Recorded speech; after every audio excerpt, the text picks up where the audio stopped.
Hello hi नमस्कार आपन समस्त को आम चैनल को स्वागत। तो आज गोटे बढ़िया रेसिपी बन जोटा कि पकोड़ी रेसिपी संध्या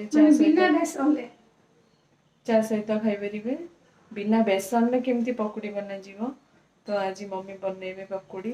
चलतु देखा कौन कौन सब पकोड़ी तो चलतु देखा रेसिपी स्टार्ट करवा कौन कौन दरकार पकोड़ी देखा।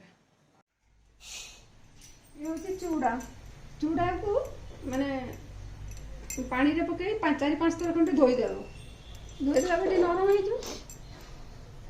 ये हूँ आलू आलू को कद्दूकस करदेव कर 4-5 थर भल भाव धोईदेव तार जो कलर हो जाए टे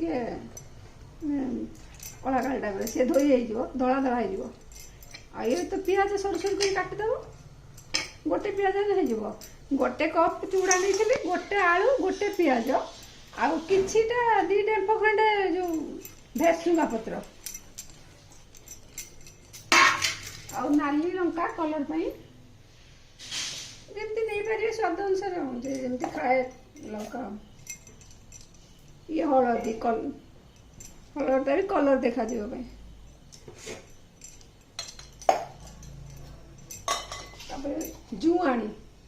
जुआणी टिके नेबे एभली करके पकेबे अदा रसुण पेस्ट कम गोटे चामच नेले चलिबो अदा रसुण पेस्ट। हाँ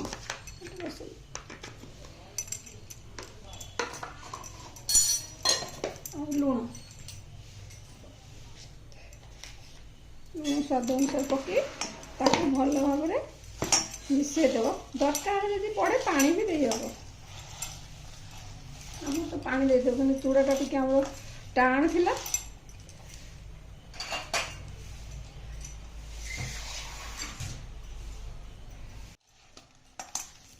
भल भाव में दली दे।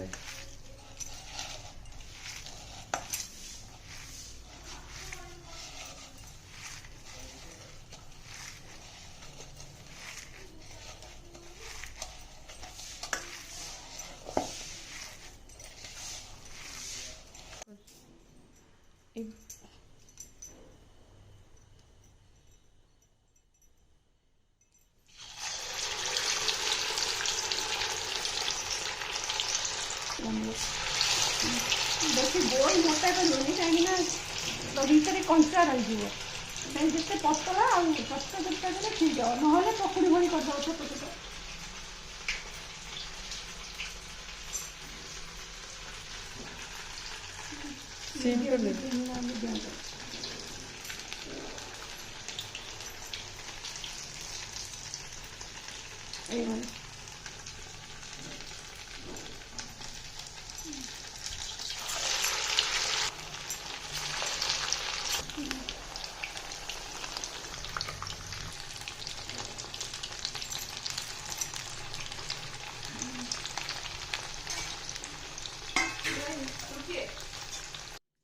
देखु चूड़ा पकोड़ी मैंने चूड़ा पकोड़ी बहुत टेस्ट खाइबा आम तो बहुत थर बनईचु तर घर को किए गेस्ट आसले माने बेसन ना चूड़ा तो समस्त घरे थाए चूड़ा रे चटापट आलू घरे थाए पियाज थाए चूड़ा आलू पियाज भेसुआ पत्र लंका जुआणी मिसई दे चकटी संगे संगे बन पारे 5 मिनट रे बनी जो पकोड़ी बहुत खाइबा टेस्टी आ चा सहित खाइले आ टेस्ट लागे आमको जणांतु सब्सक्राइब करंतु आम चैनल सासु किचन को सब्सक्राइब करंतु आ खाई के हमको कमेंट निश्चय जणांतु।